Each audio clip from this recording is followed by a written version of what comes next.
The secret behind secret societies. Obviously, the secret behind secret societies is a secret that people don't want to spread abroad. Revelation 17:4, and the woman was arrayed in purple and scarlet colors, and decked with gold and precious stones and pearls, having the golden cup in her hand, full of abominations and filthiness of her fornication. There's only one church in the whole world that uses a woman with a cup, and that is the Roman Church. And here is Città del Vaticano, using the woman with the golden cup, and she is called Fides on all their documents. Fides. Now, what does that mean? Fides. Well, let's go to a Masonic source, a very good Masonic source, written by Albert G. Mackey, the Manual of the Lodge. Albert Mackey was a 33-degree Freemason. It'll become clear as we go through the lectures what this means. And he says, the right hand has in all ages been deemed an emblem of fidelity, and our ancient brethren worship deity under the name of Fides, or fidelity, which was sometimes represented by two right hands joined, and sometimes by two human figures holding each other by the right hand. Numa was the first who erected the altar to Fides, under which the name, the goddess of oaths and honesty, was worshipped. So it means honesty and fidelity, but it is also an image of a female deity. Now, Revelation 17 verse 5 calls this institution the mother of prostitutes. In Revelation 18 verse 7, she says, I sit as queen, I am not a widow, and I will never mourn. So she might have lost some children during the Reformation, but she's going to get them back. I am, and there is none beside me. I will never be a widow or suffer loss of children. She's going to control the world in a spiritual sense. That's what this power says. Now, it's interesting that the Vatican has just recently, September 5, 2000, issued this encyclical, Dominus Iesus, where she says, other churches are no sisters of ours, the Vatican insists. It must always be clear that the one holy Catholic and Apostolic Universal Church is not the sister, but the mother of all the churches. Cardinal Ratzinger said that. He's the head of the Inquisition. They don't call themselves the Inquisition anymore. They call themselves the Congregation for Doctrine and Faith. But it's the same thing. It's even in the same building. Now, she is not the mother, she is not the sister, but the mother of all the churches. That means all the other churches are subject to her, right or wrong. That's what she says. Now in Revelation 13 verse 1 and 2, speaking about the same power, it says, and the dragon gave him his power and his seat and great authority. Now that's a very, wow, statement. The dragon gave him the power. In other words, this power comes from another source. Now, doesn't Catholicism preach Christianity? Yes, it does. Doesn't it preach Jesus Christ as the Savior of the world? Yes, it does. But it also preaches mediation through other mechanisms and through the church. Now, it is interesting that in secret societies there are always two doctrines. One for the initiated and one for the goyim, the uninitiated. And the Knights Templars had two doctrines. The one was the inside esoteric occult doctrine, and the other one was the exoteric, the one to the outside, and that was Catholicism. So the masses received a religion which the insiders turned on its head. Amongst occult insiders, Lucifer is the true Son of God.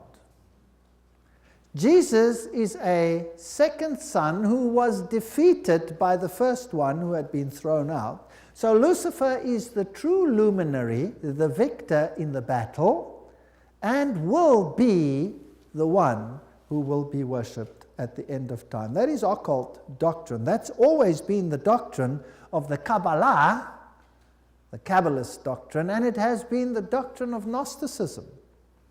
But of course, It's not what the Bible teaches, but then Catholicism doesn't teach what the Bible teaches either. Revelation 17, verses 12 to 14, talks about 10 horns you saw are 10 kings who have not yet received a kingdom, but who for 1 hour will receive authority as kings along with the beast. They have one purpose and will give their power and authority to the beast. And they will make war against the Lamb, but the Lamb will overcome them because he's Lord of lords and King of kings, and with him will be his called, chosen, and faithful followers. Now we're going to deal with the whole chapter of Revelation 17 at a later stage. But the kings of the world, here represented by these 10, will give their power to the system, just like in the Middle Ages, and enforce the doctrines on an entire world. Very interesting. This will be this beast from the bottomless pit. Now, Gary H. Carr, in his work En route to global occupation, puts it this way. He says there were the ancient mystery religions which come from Babylon, and they were pantheistic, of course, which means God is in nature, God is in everything, which in effect makes us God then too. This was inculcated in Kabbalism, was taken over in the Christian era in what is called Gnosticism, and the Knights Templars were the inner secret core that had the ancient knowledge of the mystics. This was carried further through Rosicrucianism, Freemasonry, and the Illuminati, which, according to Gary Carr, controls Marxism, American European secret societies and political societies, international banking, and the World Council of Churches. Now that sounds very strange. Is the World Council of Churches controlled by Freemasonry? We'll have to look into that in some detail. Then, of course, you have the entire New Age movement, the Theosophical societies, the many cults, and all these things are all controlled by this mechanism to make null and void the doctrine of salvation in Christ alone. That will be the final battle. And in order to achieve this, this woman has concealed herself and has hid herself in a garb of Christianity, and people receive the Goyim doctrine and do not know what the inner core doctrine is. That is quite something. Well, if we look at 1 Chronicles 16, verse 26, for all the gods of the people are idols, but the Lord made the heavens, tells us that idolatry is quite something that's rife on the earth. And Nimrod, the Lord of heaven, Tammuz, the pagan Messiah, and Semiramis, the Queen of heaven, these find their origin in Babylon. And if you go through all the religions that were propagated in Lebanon, Phoenicia, Babylon, Assyria, Greece, Rome, Egypt, India, China, Mexico, Scandinavia, you have only this same picture under different names: Baal, Tammuz, Ashtoreth, El, Bacchus, Astarte, Belus, Tammuz, Rhea, Ishtar, Ninus, Hercules, Beltis, etc., etc. In Egypt, Ra, Osiris or Horus, Isis, Hathor, India, Vishnu, Krishna, Isi or Devaki, and so on and so on. Now, Romanism, the Roman Church, has taken this Trinity and made it Father, Mother, Child, which means that they must elevate the female to the point of deity. And we'll see how they did that and how they are doing that with the sanction of the Pope. So the true Trinity and the Roman Catholic Trinity are two different things. For the Goyim, it's Father, Son, and Holy Spirit. For the inner circle, it's Father, Mother, Child, which is none other than Baal, Tammuz, and Ashtoreth, if you want to take it back to those times. Jupiter is the god who is worshipped under Petrus, the rock. And Ubi Petri, where Peter is, there is the church. So here's another rock which takes the place of the true rock. Christianity and the secret societies, we could just summarize it as follows. The old Babylonian religion gave rise to Kabbalism. Via the Essenes and others, Gnosticism came into existence, and Gnosticism was founded by Simon Magus. This comes from no other source than History de la Magie and by Eliphas Levi. Wow, that's a high Masonic source. So Gnosticism, founded by Simon Magus. Then this Gnosticism, with its secret doctrine, was eventually, over time, through many intermediary organizations, carried over to the Knights Templars. And the Knights Templars were a group of a Roman Catholic order, if you like, that were set over the temple site to protect it. And they had strong links to Islamic societies, the Ismailis, the Karmatites, the Fatimites, the Druzes, and the Assassins. And these are very, very interesting, and we'll be dealing with them when we talk about the Islamic connection, what the secret societies actually teach. Just like the Templars had two doctrines, one for the Goyim, the uninitiated, and one for the insiders, and the two diametrically opposed to each other, so the secret societies of Islam do exactly the same thing. But that's another lecture. Now the Templars, they had their secret inner information inculcated in the Rosicrucians and the Jesuits. The Jesuits, again, formed and created Freemasonry. And Freemasonry was created as the Protestant arm of the Roman Catholic Church. Unbeknown to them, beguiled, fooled, if you like, into doing the work that Rome wanted them to do, so that Rome could sit in the background while Freemasonry did it for them. And then it wasn't them, it was them. And it was mainly Protestants that were doing it, and not Rome.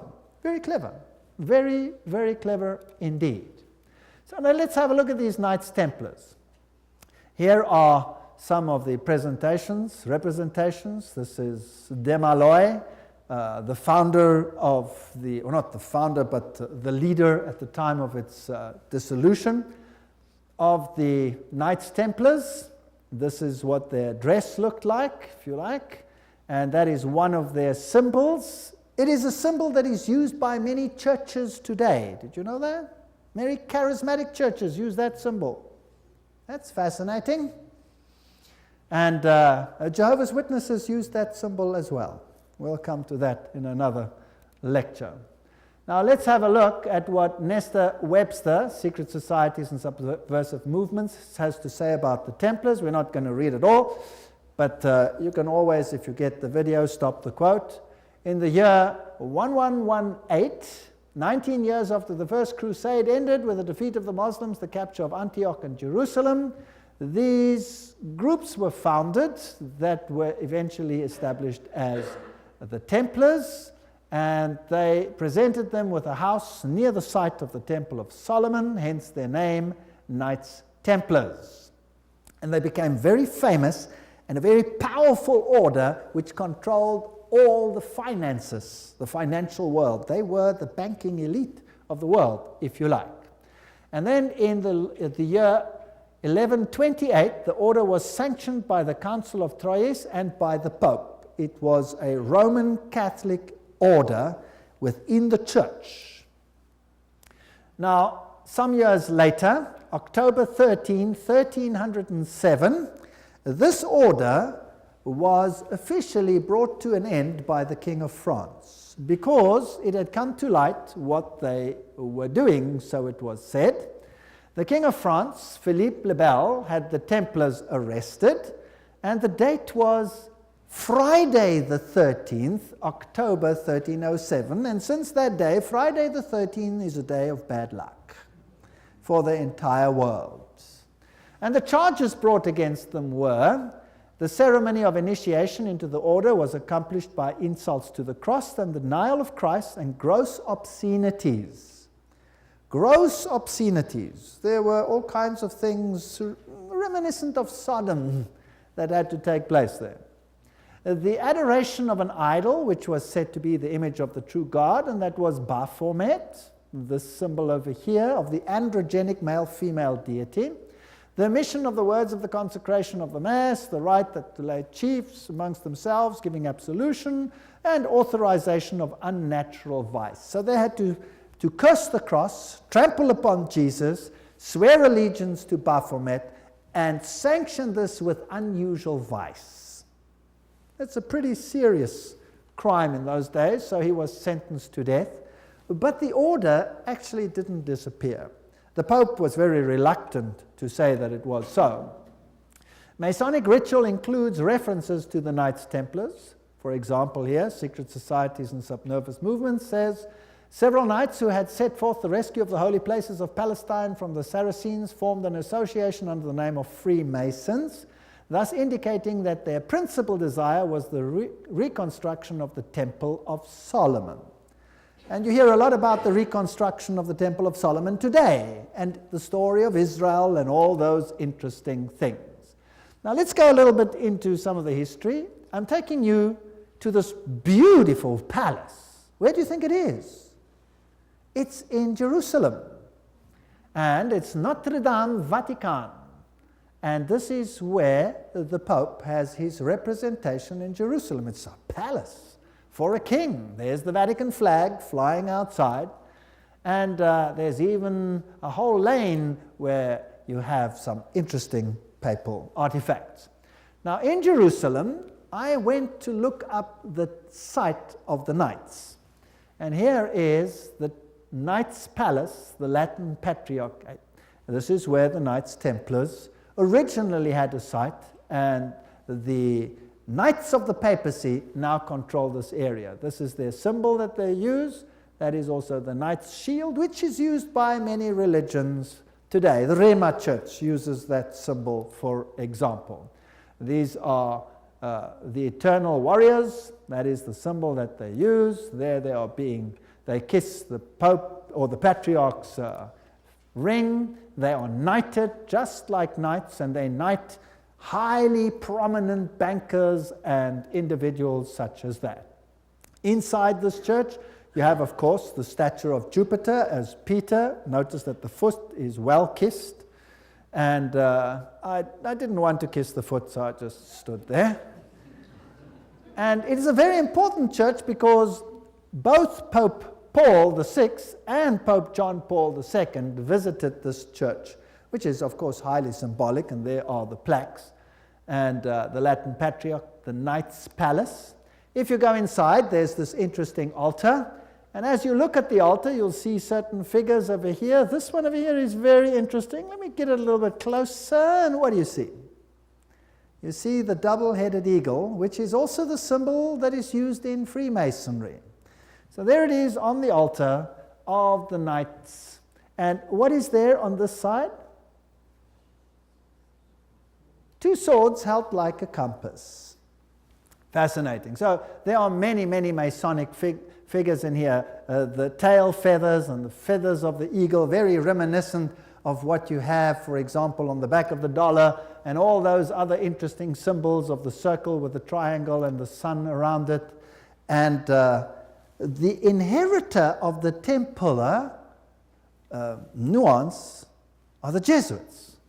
Now the Jesuits, of course, are the ones who behind the scenes control many things. They were founded on the 15th of August, 1534 by Ignatius Loyola and were sanctioned by the Pope on the 27th of September, 1540. So they were created, as it were, to stand against the Reformation. They were designed to destroy the Reformation. Loyola wanted the order to be champions of Catholic unity, and of course submission to Christ's vicar, the Pope, was absolutely essential. Here you have the institution of Loyola's organization by the Pope on this particular day, and there are some interesting analogies which we will find here. Here, for example, there is considerable analogy between Masonic and Jesuitic degrees. And the Jesuits also tread down the shoe and bear the knee because Ignatius Loyola thus presented himself at Rome and asked for the confirmation of the order. Now, who existed first? Freemasons or the Jesuits? The Jesuits existed first, of course. They were to obey as a corps, stare a cadaver. The reconstitutions repeat 500 times that one must see Christ in the person of the general, and even if God gave you a dog, you must obey him as though he were Jesus Christ himself. Loyola's statue in a Jesuit retreat, Loyola in vision, the Society of Jesus constituted in the Chapel Notre-Dame, Notre-Dame, 1534, now the Chapel of the Sacred Heart in Paris. Many, many occult incrustations. And this is the famous Jesuit oath that each Jesuit makes when he becomes a Jesuit. Now, it'll tell us something about the character of the Jesuits. There it says, I, and he fills in his name, in the presence of God and all the saints and all these things, swear that His Holiness the Pope is Christ's vice-regent and is the true and only head of the Catholic Universal Church, etc. It also says here that this power was given by the Savior, Jesus Christ. He has power to dispose heretical kings, princes, states, commonwealths, governments, all being illegal without his sacred confirmation, and that they may safely be destroyed. So a Jesuit swears that if a government is not subject to Rome, it can be what? Destroyed. I further declare that I will help and assist and advise all or any of His Holiness's agents wherever I shall be, and do my utmost to extirpate the heretical Protestant or liberal doctrines. Liberal doctrines are doctrines where you decide what you believe. You take the liberty of making your own choice rather than allowing the Pope to do it for you. And that will be destroyed, and all their pretended powers. And that it doesn't matter where you send me in the world, I will obey. And I promise that I will have no opinion of my own. I will obey like a corpse. And I will make war, secretly or openly, against all heretics, Protestants, and liberals, as I am directed to do, to extirpate and exterminate them from the face of the whole earth. I will spare neither sex, age, nor condition, and I will hang, waste, boil, flay, strangle, bury alive these infamous heretics, rip up the stomachs and wombs of their women, crush their infants' heads against the wall in order to annihilate forever their execrable race. That's quite a nice Christian promise, would you agree? Very Christian promise. Did they do it? Well, the Waldenses, they smashed the children's heads against the rocks to make the parents rescind.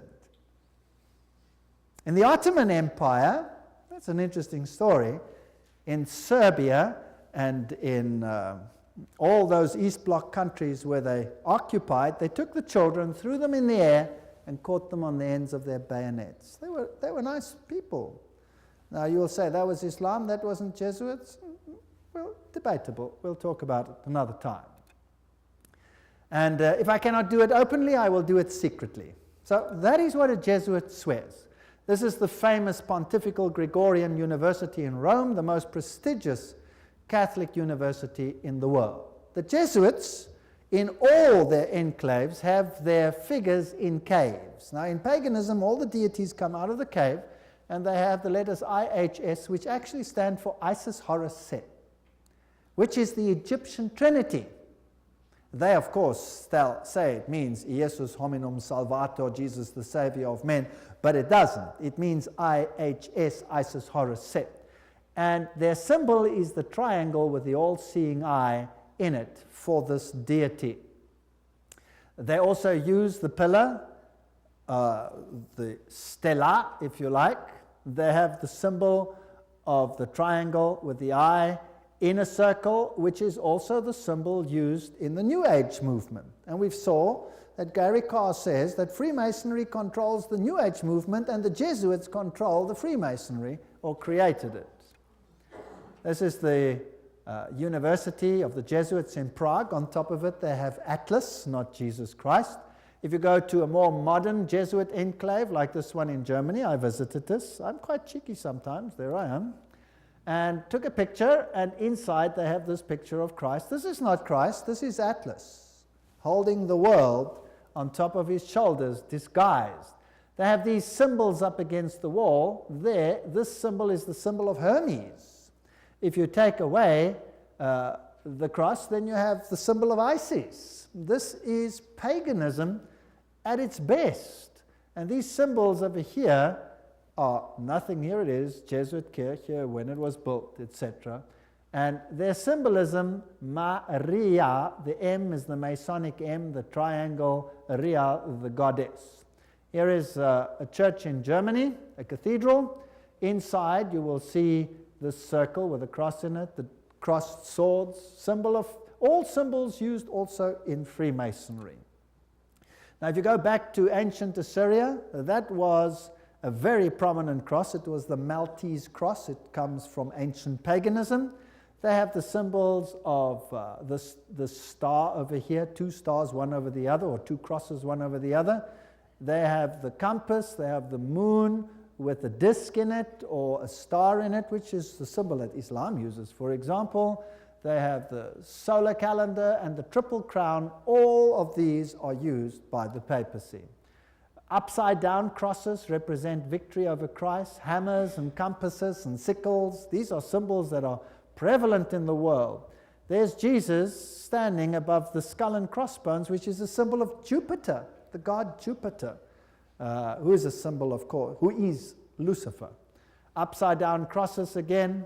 This is a very important cathedral in Europe, in Germany, where all the political leaders come together.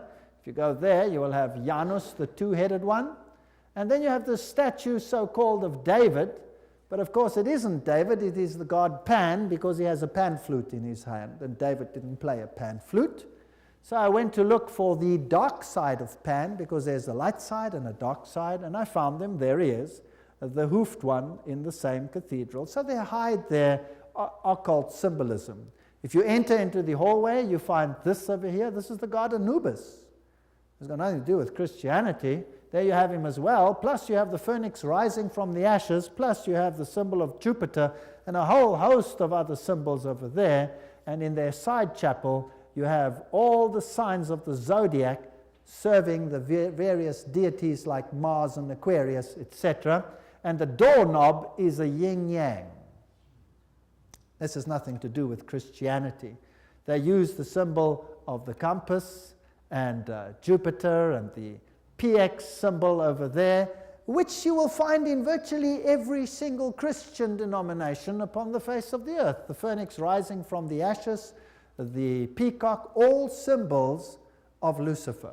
Here you have the PX with a circle with a dot in it, and you say to yourself, but isn't that a symbol of Christianity? No, this is a symbol of Horus.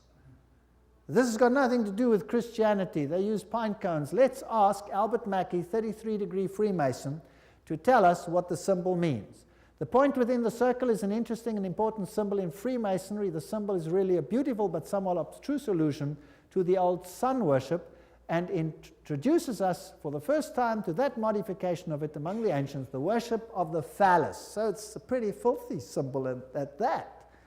It deals with male organs. Wow. So that comes from the horse's mouth. So that's what it means. Now what's the PX mean?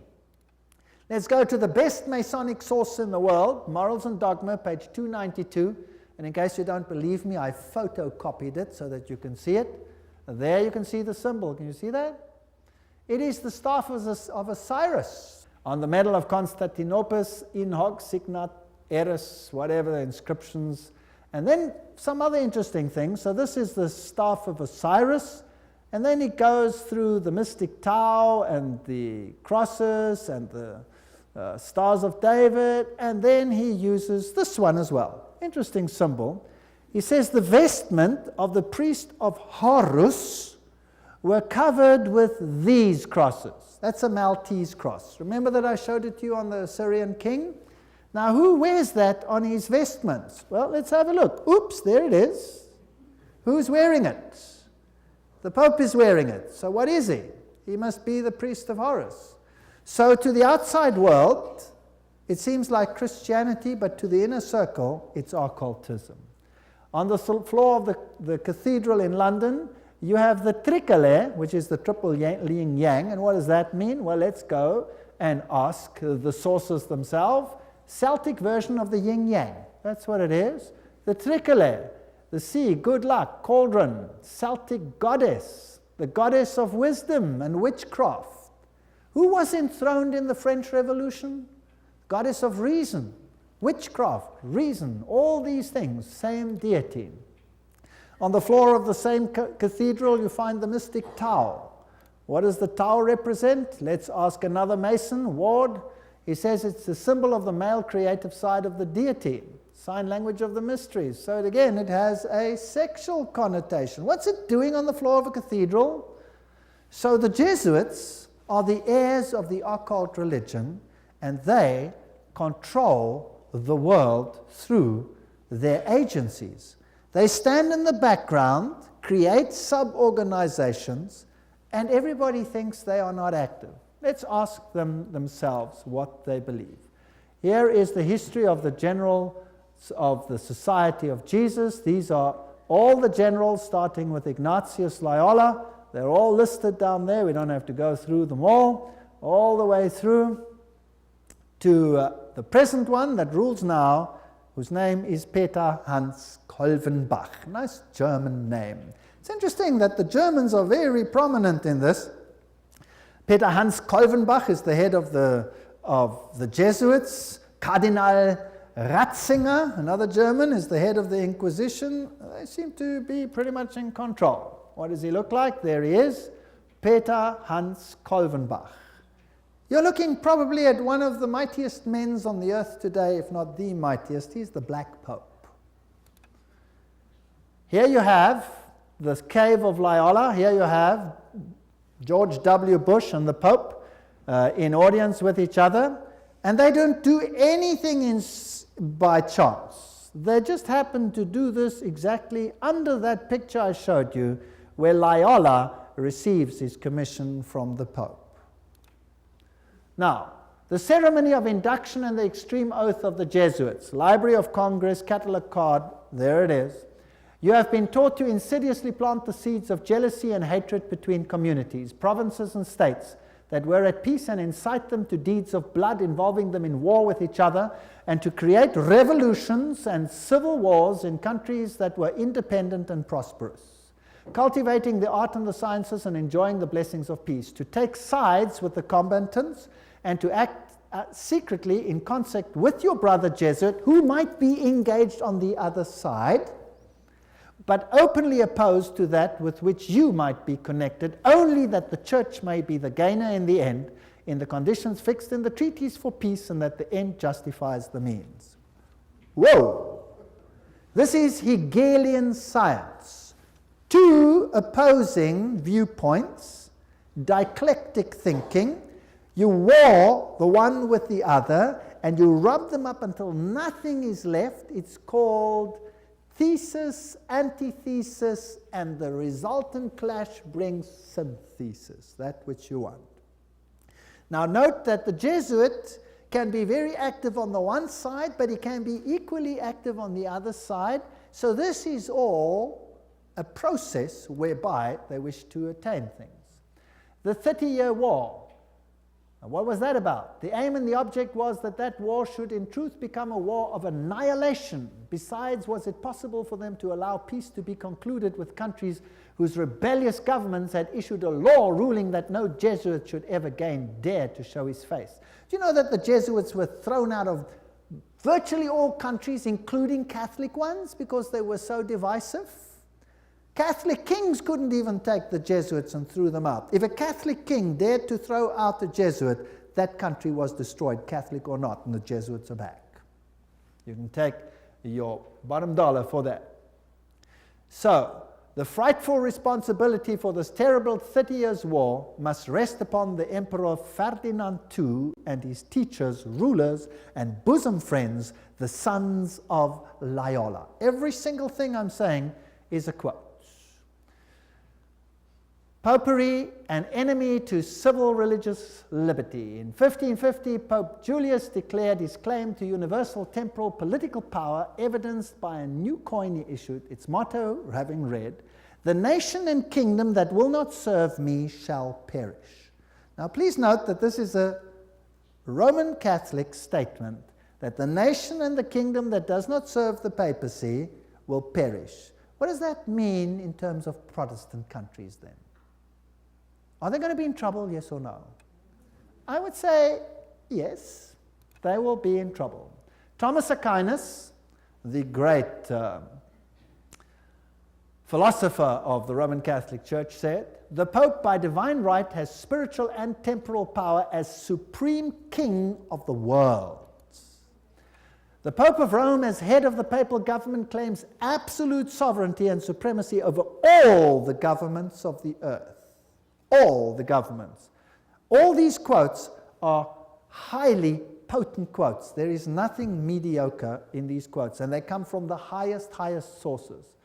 The right of deposing kings is inherent in the supreme sovereignty which the popes as vice-regent of Christ exercise over all Christian nations. Cardinal Henry Manning, 1892, he was Archbishop of Westminster. So, he is in control of all nations of the world. Now, it's interesting that the Bible tells us that these words were put on the Christ's cross at the crucifixion. Jesus of Nazareth, the King of the Jews. You read that in John 19:19.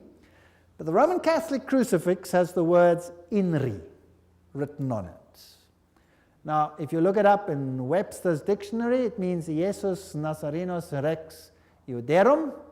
But in the extreme oath of the Jesuits, "INRI" means something totally different. It means "Iustum necare reges impios," which means it is just to exterminate or annihilate impious or heretical kings, governments, or rulers. That's an interesting point. Now, another thing that they want to do is destroy Protestantism. We cherish at the bottom of our hearts this principle that whatever does not unite with us must be annihilated. And we hold ourselves ready to make, as soon as we shall have the means, an energetic application of these principles. Protestantism is already wearing out and sinking to decay. Yes, we are destined to insult its last agonies, to march over its broken skeleton and scattered bones. Oh, let us hasten this dissolution by our strong and united efforts. Then already, they wrote, Protestantism is becoming decomposed, and we are gaining men of note. This is extracts from The Secret Plan. Those are the worst of the Catholics, the Inquisitors, the Jesuits. They are simply the Romish army for the earthly sovereignty of the world in the future, with the Pontiff of Rome for emperor. Something like a universal serfdom with them as master is what is being planned. That's all they stand for. They don't even believe in God, perhaps, the brothers Karamazov. All these quotes. The general of the Jesuits insists on being master sovereign over sovereigns. Wherever the Jesuits are admitted, they will be master, cost what it may. The society is by nature dictatorial, and therefore it is the irreconcilable enemy of all constituted authority. 50 Years in the Church of Rome, written by Father Chenikin. Ignatius Loyola says himself, the power of the general will be so unlimited that should he deem it necessary for the honor of God, he shall even be able to send back, or in another direction, those who have come direct from the popes. So this is a powerful order. Friedrich von Hartenberg said, never before in the course of the world's history has such a society appeared. The old Roman Senate itself did not lay schemes for world domination with greater certainty of success. They want world dominion, with the Pope enthroned as the universal ruler. The Roman Catholic Lafayette said, it is my opinion that if the liberties of this country, the United States of America, are destroyed, it will be by the subtlety of the Roman Catholic Jesuit priests, for they are the most crafty, dangerous enemies to civil and religious liberty. They have instigated most of the wars of Europe. These are prominent people speaking. Morse, he's the founder of the Morse Code, the inventor of the Morse Code. He said, and who are these agents? They are for the most part Jesuits, an ecclesiastical order proverbial through the world for cunning, duplicity, and total want of moral principle, an order so skilled in all the arts of deception that even in Catholic countries, in Italy itself, it became intolerable and the people required its suppression. That's another prominent man. Archduke Maximal Francis said, They have so constantly mixed themselves up in the court and state intrigues that they must in justice be reproached with striving after universal dominion. And we could go on and on and on. This is a very interesting one.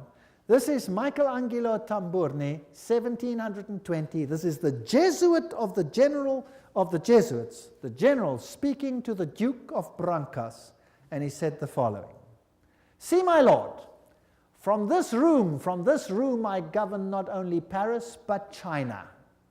Not only China but the whole world without anyone knowing how 'tis managed." Interesting. This is what the Jesuits themselves had to say. The Pope's confessor has to be a Jesuit. And the Pope himself has to come to a Jesuit to confess. The Vatican Empire, everything I say is a quote. This here is Jean-Baptiste Janssen. He ruled from 1946 to 1964, and he looks like a charming gentleman, very cheerful. But nevertheless, you can see that this photograph was taken from the Saturday Evening Post, 1959, and this is what he is in command of. And now we will want to deal with these issues in the next session.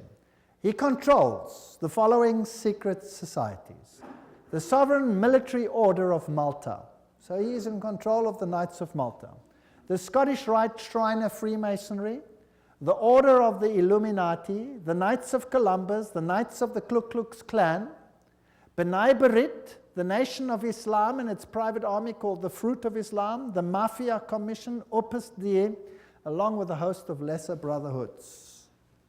So each one of those secret societies is controlled by the Jesuits. Persecution of the Catholic Church in Germany has been directed only against those elements which did not entirely submit to the ever-increasing centralization of authority in church and state.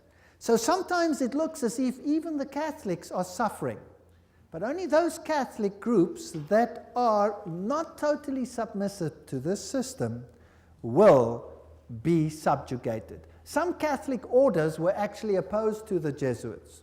They were killed, they were wiped out. In the French Revolution, the Dominicans had taken over the Inquisition from the Jesuits. Boom, they were zapped. And the Jesuits took it back. Its objective was, and is still, to destroy the effects of the Reformation and to re-establish the Holy Roman Empire of the German nation. A greater Germany, in other words, must be made again the center of a revived Holy Roman Empire. Leo H. Lehman, 1942, an American historian, said that.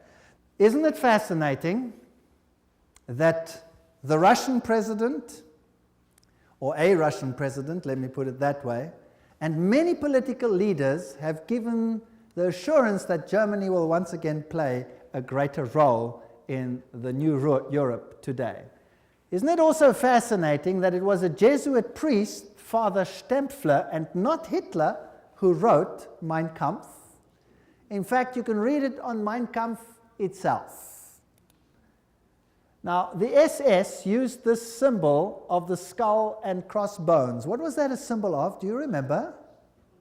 It was the symbol of Jupiter, the god Jupiter, the god of death. It's also the symbol of Osiris, who was the god of death. Anubis is just another form of Osiris. He is the god of death. He's the god of the dead. But Jesus says, I am the God of the living. I am not the God of the dead. I'd rather serve the God of the living.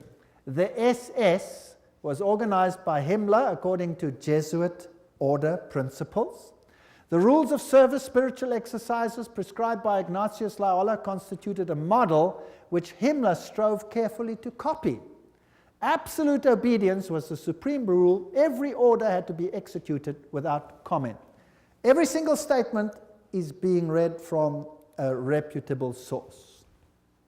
Again, in that wonderful book, The Great Controversy, we get an idea of the Jesuits. Throughout Christendom, Protestantism was menaced by formidable foes. The first triumphs of the Reformation passed, Rome summoned new forces hoping to accomplish its destruction. At this time, the order of the Jesuits was created. Notice what this quote says. The most cruel, unscrupulous, and powerful of all the champions of popery. Cut off from every earthly tie and human interest, dead to the claims of natural affection, reason, and conscience, wholly silenced, they knew no rule, no tie, but that to their order, and no duty but to extend its power. We don't have to read the whole quote. But they made it their business to destroy Protestantism.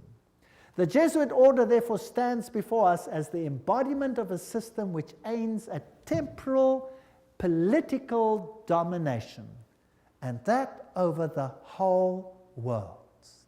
You will say to me, surely China will not be subject? Well, we already read a quote by the Jesuit general himself where he says he controls China. Who controls communism? The Jesuits created it, and therefore they controlled it. They practiced it in their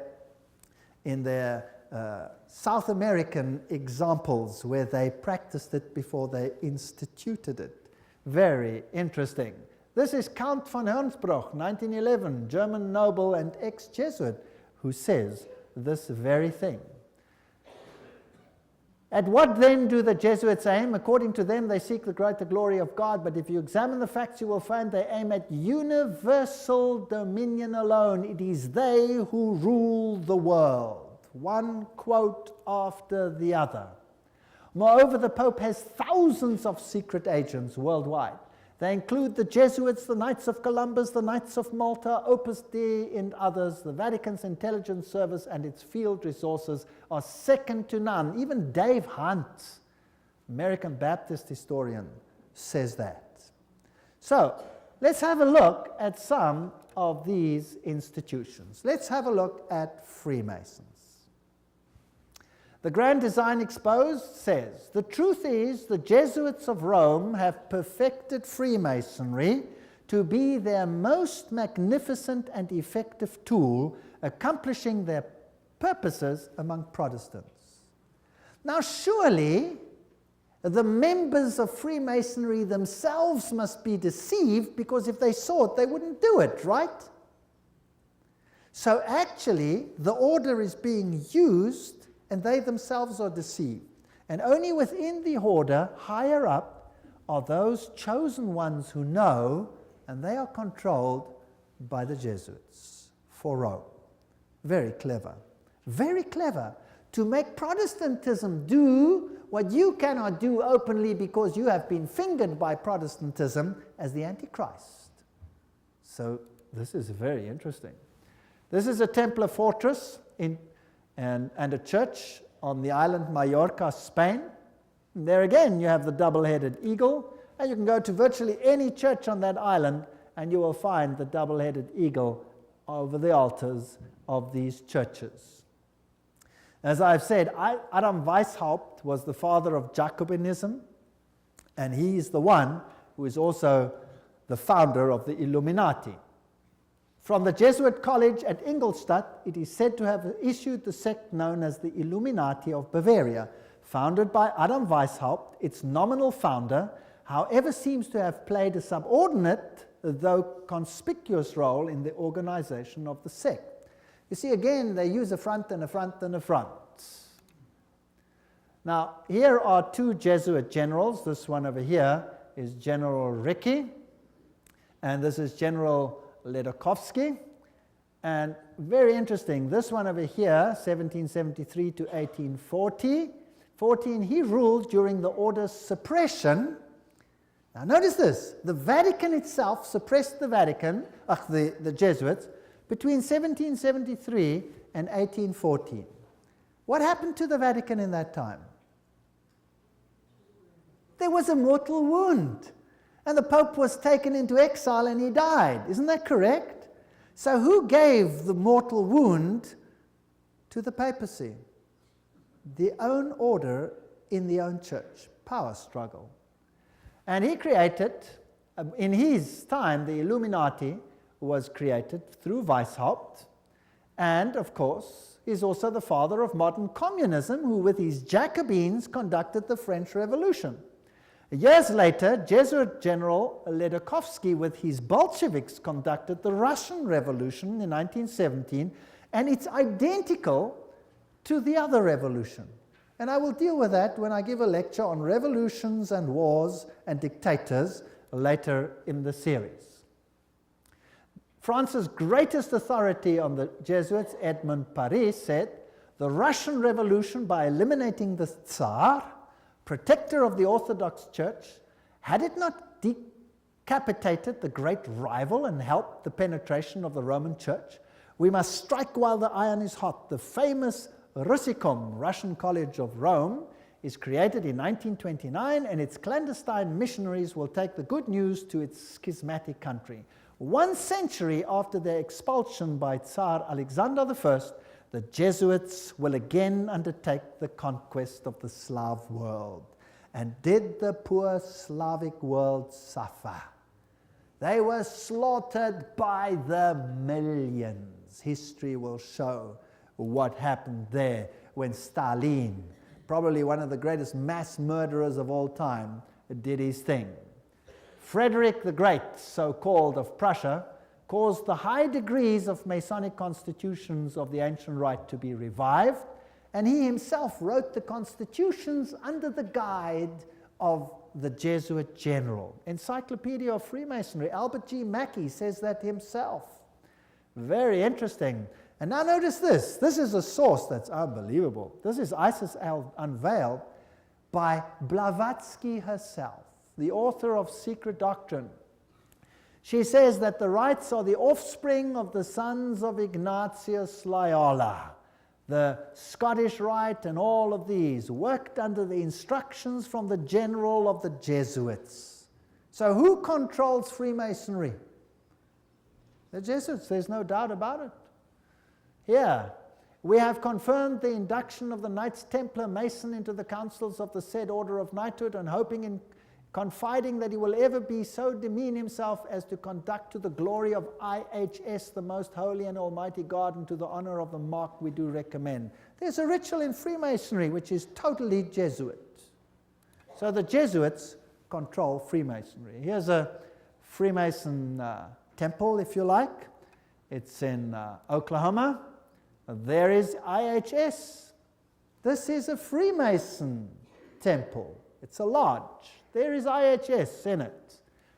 There are still old ladies, male and female, about the country who will tell you with grim gravity that if you trace up Masonry through all its orders till you come to the grand tip-top head Mason of the world, you will discover that the dread individual and the chief of the Society of Jesus are one and the same person. James Patron, American historian. There are many that say these things. Knights of Malta. The Freemasons are in the foreground, while the Jesuits and the Knights of Malta are in the background. The Jesuits control even the Knights of Malta. Now, who are they? Well, they are headquartered in Rome, these knights. They used to be on an island, but besides that, they used to be a military order. They are still a military order. They are knights. They control the banking of the world, the industry of military complexes of the world. They oversee Chase Manhattan Bank with all its branches. They rule all the intelligence communities, the KGB, the CIA, and all of these things to restore the Dark Ages. Everything I'm saying is a quote. I'm saying nothing. Don't accuse me of saying anything. I'm just reading. Who are they? Well, here's the head of the Knights of Malta at the moment in America. This, well, he's dead now. This is Francis Joseph Cardinal Spellman, Cardinals of New York. And their headquarters is St. Patrick's Cathedral, the diocese of the Archbishop of New York. There are the various ones. Here's Terence Cardinal Cook. Then was Cardinal O'Connor, and currently Cardinal Archbishop of New York, Edward M. Egan. Now let's have a look who the members of the Knights of Malta are. That should be interesting. Some past, some present. General Alavena, George Anderson, Angleton, Azru, Bertie, Bobs, Bonaparte. Does that name ring a bell? Borges, Bradley, Brady, Pat Buchanan. Does that name ring a bell? James Buckley, Prescott Bush, does that ring a bell? Frank Capra, William Casey, does that ring a bell? CIA, Cisnero, Cooks, Coughlin, Loach, Giscard d'Estaing, does that ring a bell? President of France, Bill Donovan, Alan Dulles, Avery Dulles, Edward Egan, that's of course the Cardinal himself, Franz Egon, John Farrell, Flanagan, Flynn, Gelly, Galen, Gorman, Grace, General Alexander Haig, does that ring a bell? Otto von Habsburg, wow. Conrad Hilton, Heinrich Himmler, he was at Knights of Malta. J. Edgar Hoover, FBI, CIA fame. Joseph Kennedy, Ted Kennedy, Larkin, Lehman, Lorenzo, Luce, Henry Luce, founder of all the great magazines and Time magazine and all of them. Great publishing magnate, MacDonald, Manhattan, you name them, all of them. O'Neill, Otis, Franz von Papen, the legate who worked with Adolf Hitler, Perón, Rocco. The list goes on and on and on. Frank Shakespeare, Martin Shea, even Frank Sinatra was a Knight of Malta for interest's sake. So there are prominent men who are Knights of Malta. Now what about the Knights of Columbus? The founder of the Knights of Columbus is Father Michael McGivney. He lived a very short time, then he died. He was very young. He died at the age of 38. There is their emblem, and this is their official home webpage. You can just take it straight off, and you can see something fascinating. What is that? Hello? Do you remember what it is? A little bundle of rods that you also found in the French Revolution right there in the Manifest of Human Rights. What is it? Fasciae. And they've got a wreath around them. What does that mean? All power in one man. Who will that man be? Who do the Knights Columbus, founded by a Roman Catholic priest, want to see the power vested in? The Pope, of course. The Knights of Columbus, founded at New Haven, Connecticut, 1882. Then it was already considered 300,000 strong. Only Roman Catholics are eligible. It is initiative to service in 4 degrees. It's the heart and soul of politics. You cannot get into politics if you don't have the stamp of approval of these guys. The fact is well known to political machines and non-Catholic politicians whose candidates must receive the approval of Rome and the Knights before they dare nominate them for either dog pound or presidency. The Knights of Columbus' principal business is politics, a Jesuitical politics. Menace to the Nations, Jeremiah Crowley, is the quote. These are serious accusations. There they are, with their fasciae, which will become clearer as we go on, and we can see where we are heading. For today, Rome considers listen to this. Today, Rome considers the fascist regime the nearest to its dogmas and interests. We have not merely the Reverend Jesuit Father Coughlin praising Mussolini's Italy as a Christian democracy, but their official magazine, which is Civiltà Cattolica, this is the official Jesuit magazine, says, this is the house organ of the Jesuits, says, fascism is the regime that corresponds most closely to the concepts of the Church of Rome. This is scary. Have you noticed lately that there is more and more control? Have you noticed some of these things? Have you noticed that you are being treated more and more like someone who has to bow 20,000 times before the powers?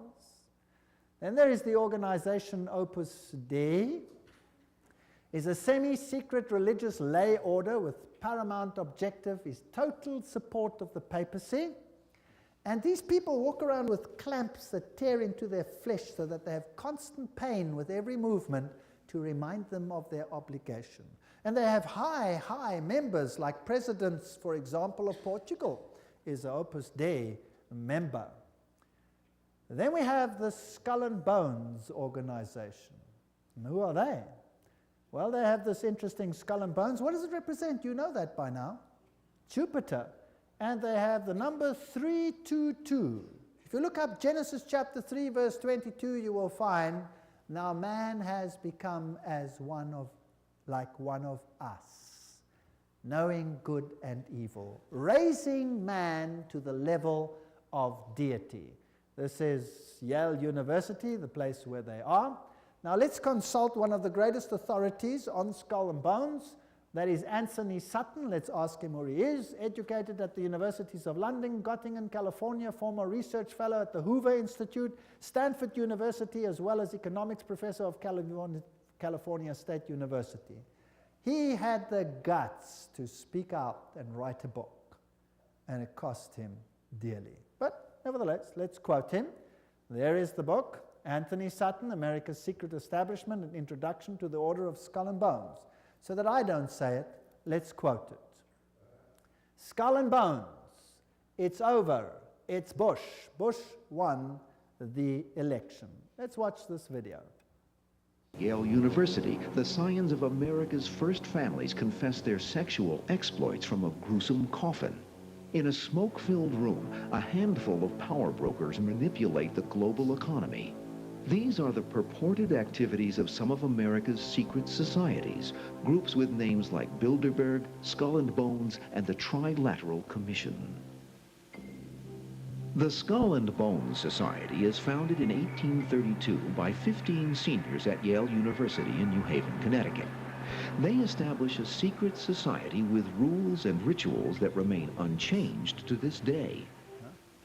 The Skull and Bones initiation ceremony is said to be held in April in the tomb's basement. One distinguished member serves as master of ceremonies. Once enrobed, he is known as Uncle Toby.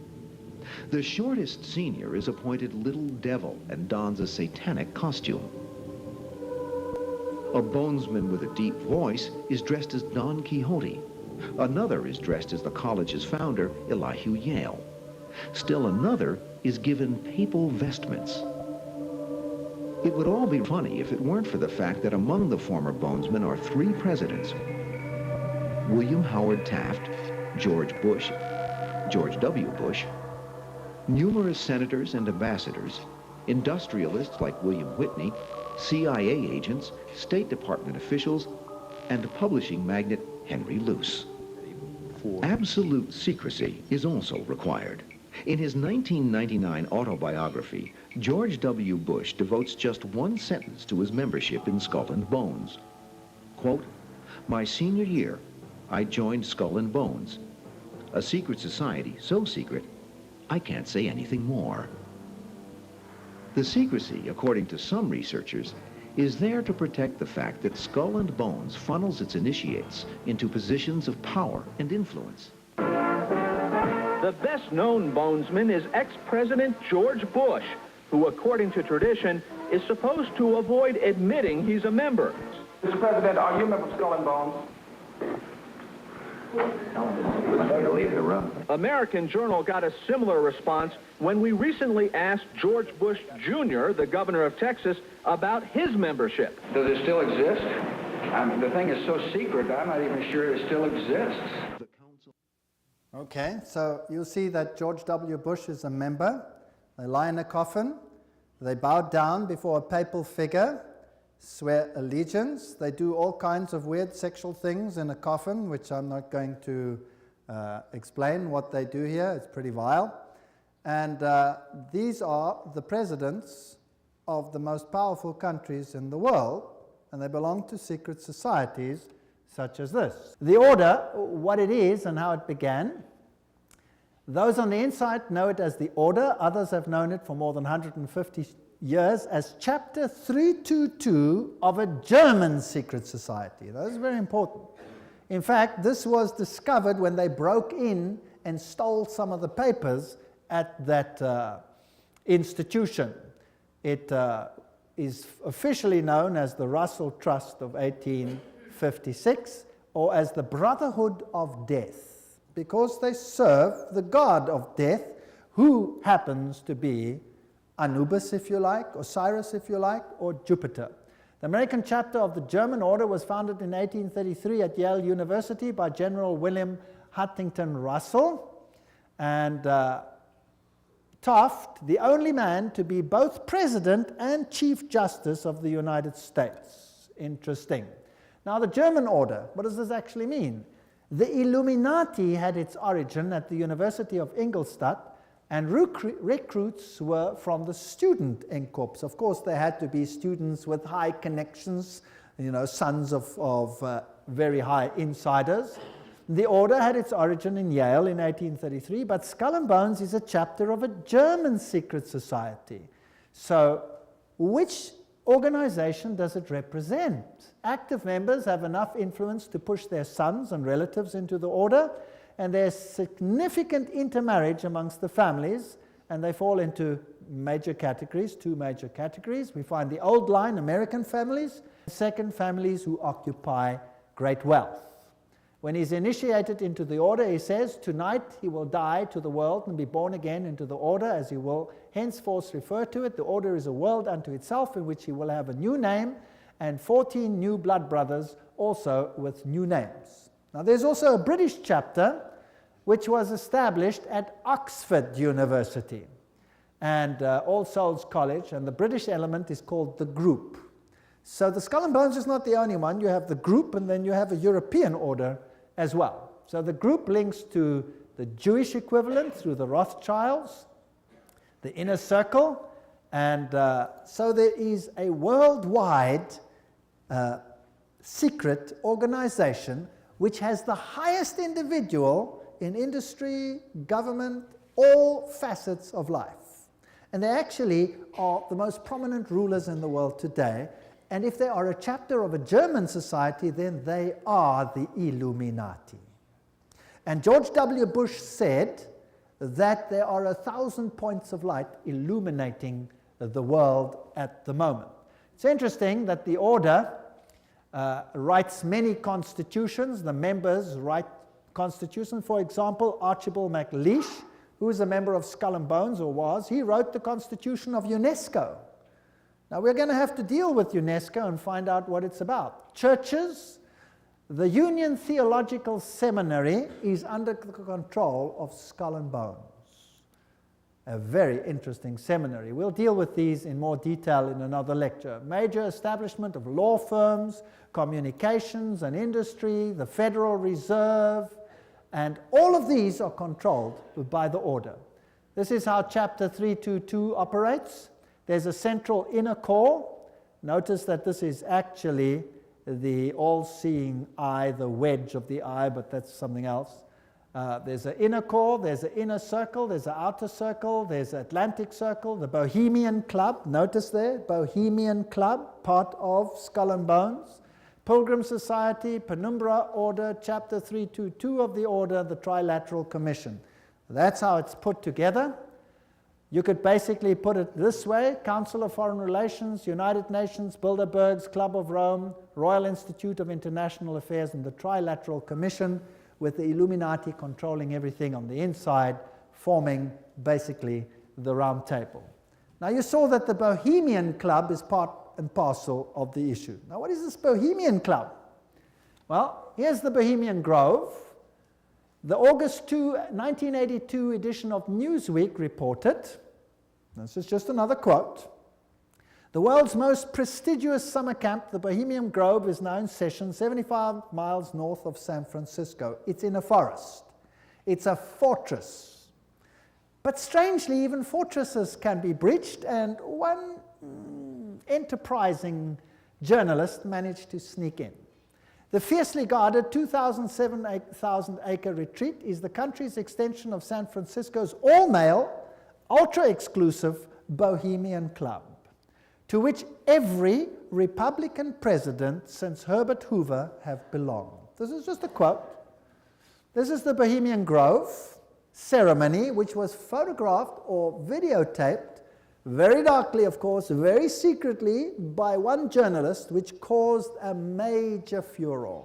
Now, you can see very little in this light, so I'll explain to you what's happening there. In this forest, the men appear naked. Naked. They have to walk around naked. In fact, some members have left the society because they're tired of walking around naked. Now imagine every president of the United States has been a member of the Bohemian Grove. And just imagine. The priests are dressed in vestments, papal vestments, and they pay homage to an owl because the owl sees in darkness. It has illumination. There are other rituals which I do not want to talk about that happen between all these naked men. And if you read your Bibles, you will find that those who worshipped in the groves were called the perverted ones.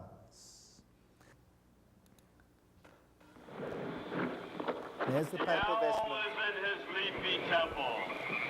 Let all within the grove be reverent before him. Lift up your heads, O ye trees, and be ye lifted up, ye everlasting spires. For behold, here is Bohemia's shrine, and holy are the pillars of this house. There's the owl. For beauty is eternal, and we bow to beauty everlasting. For lasting happiness, we turn to one alone, and she surrounds you now. Great nature, refuge of the weary heart. We bow to one alone, great nature. She is ever faithful. Other friends may fail, so must ye come as children. Little children that believe nor ever doubt her beauty and her faith. Bohemians and priests, our funeral pyre awaits the corpse of care.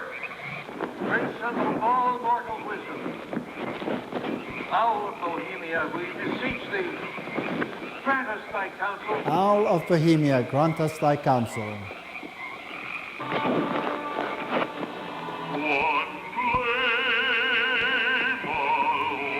Well, that's just a part of the ritual, which shows that it is nature worship.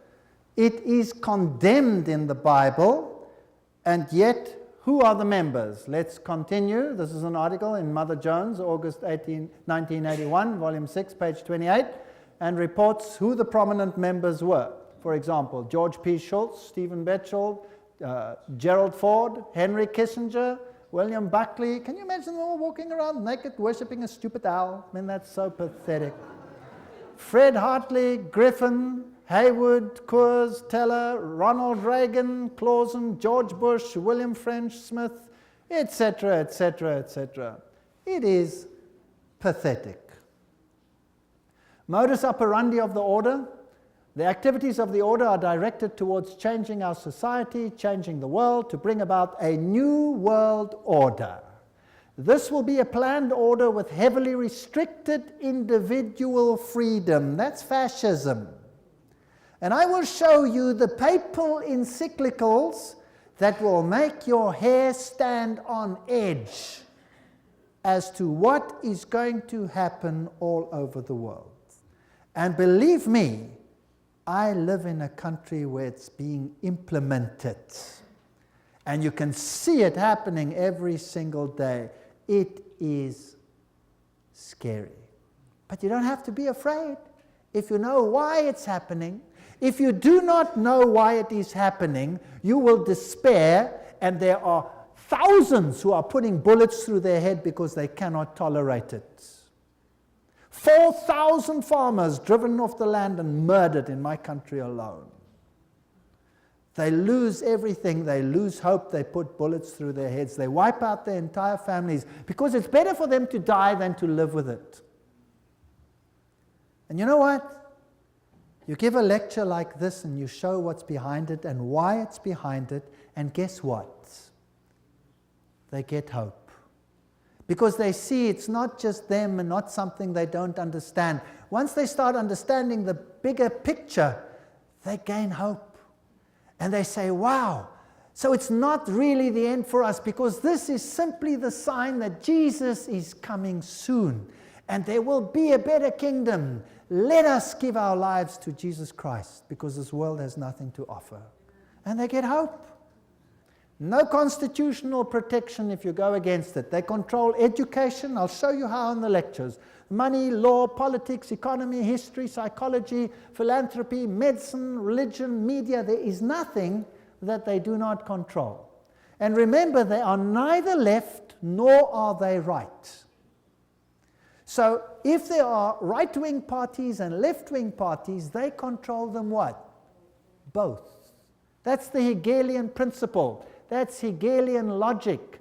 Remember that both Marx and Hitler, the extremes of left and right, presented as textbook enemies, evolved out of the same philosophical system, Hegelianism, that brings screams of intellectual anguish from Marxists and Nazis. Remember that the Jesuits were told that they must serve on this side and the other side. Remember that? And create conflict between the sides. This conflict of opposites is essential to bring about the change that they want. Today, this process can be identified in the literature of the Trilateral Commission, for example, where change is promoted under conflict management. Have you heard that name before? Right, conflict is essential. The state is absolute, so the state must have total control. That means the people must relinquish their rights to the state. Do you see that happening in the United States at the moment? Absolutely. So, the state requires complete obedience. An individual does not exist for himself in these so-called organic systems, but only to perform a role in the operation of the state. That's exactly what it was like under Nazism. Here's Hegel.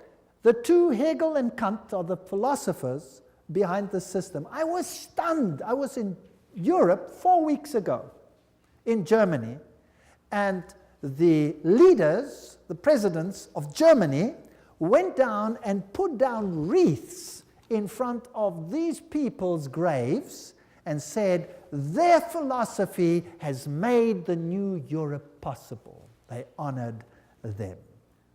What a terrible, I would almost say satanic, well, why not just say it, philosophy. The Illuminati principle that the end justifies the means is also the principle of the group and the order, which is skull and bones. That means you can do anything, no matter how dastardly, as long as you achieve your aim. There's an outer circle, an inner core, all of these. Council of Foreign Relations is the outer circle, Trilateral Commission, all of those. Trilateral Commission was founded by David Rockefeller, comprises 200 members worldwide. The Bundy operation, activism towards a new world global order. George W. Bush, who was a member of Skull and Bones, remember, says that it's a big idea, a new world order where diverse nations are drawn together in a common cause. Only the United States has both the moral standing and the means to back it up. So, do you think they're trying to get all the countries of the world to come into this system, yes or no? Do you think it's possible that they are giving their power to a woman who rides them? Does it look like it? Who controls them? The Jesuits. And who do the Jesuits say all power must be under? The Pope. Isn't that correct? All right. So who do you think would clamor for a new world order more than anyone else? Maybe the Pope. Wouldn't that be interesting? Well, here he is. New international order urged for the sake of peace. When? January 3, 2004. His whole New Year's speech was dedicated to asking for the implementation of the New World Order. Vatican City, January 1, 2004. John Paul II started the new year by insisting that peace is possible and thus a duty, and he called for a new international order. CNN, what did that have to say? Pope calls for a new world order. Thursday, January 1, 2004. Vatican City, Pope John Paul rang in the new year on Thursday with a renewed call for peace in the Middle East and Africa and the creation of a new world order based on respect for the dignity of man and equality amongst nations. What did he say? This year, Pope John Paul directed his thoughts to the continuing conflict around the globe, but he stressed that to bring about peace, there needs to be a new respect for international law and the creation of a new international order based on the goals of the United Nations. He called for an order that is able to give adequate solutions to today's problems based on the dignity of the human being, this is human rights, on an integral development of society, on solidarity amongst nations, rich and poor, on the sharing of resources and the extraordinary results of scientific and technical process. You know, sharing of resources, have you heard of that before? Well, there's another term for it. It's called redistribution of wealth. Have you heard of that before? Right, now let me redefine that for you.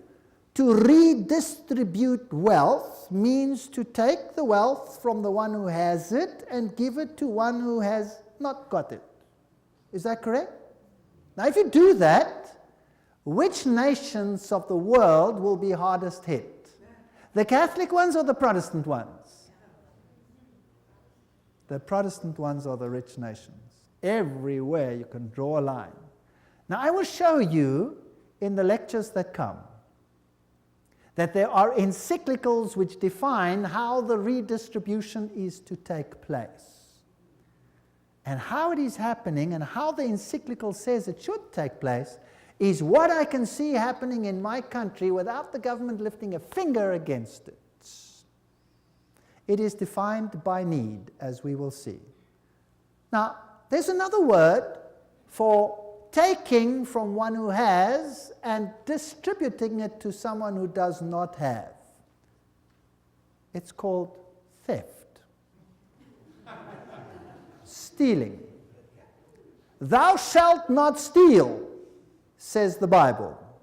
The Pope in Rome says, thou shalt steal. He does.